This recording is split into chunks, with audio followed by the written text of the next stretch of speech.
Solution, AgNO3 আর HNO3 mixture. এটা শুধু silver nitrate solution হলেও চলবে, কোনো অসুবিধা নেই। এটা অ্যাড করে দিচ্ছি, সবাই খেয়াল করবে ভালো করে। দেখতে পাচ্ছ অ্যাড করার সঙ্গে সঙ্গে হোয়াইট প্রেসিপিটেট পড়ছে। এই যে হোয়াইট প্রেসিপিটেটটা পড়ছে এটা হচ্ছে সিলভার ক্লোরাইডেট। তোমাদের Cl মাইনাসের জায়গায় যদি Br মাইনাস বা I মাইনাস থাকে তাহলেও তোমরা কিভাবে এক্সপেরিমেন্ট করবে সেটা আমি তোমরা যদি চাও পরবর্তী ভিডিওতে করে দেখাবো। তো এই যে হোয়াইট প্রেসিপিটেট পড়লো এটার মধ্যে যদি তোমরা অ্যামোনিয়া সলিউশন দাও, NH4OH দাও, তাহলে দেখবে এই যে প্রেসিপিটেটটা এটা ডিজলভ হয়ে গেছে।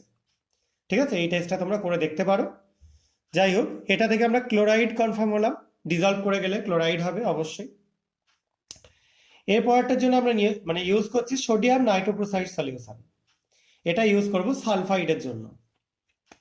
দেখো নাইট্রোক্লোরাইড দেওয়াতে সালফাইডে কি কালারেশন হচ্ছে দেখতে পাচ্ছ, ভায়োলেট কালারেশন হচ্ছে। এবং এই ভায়োলেট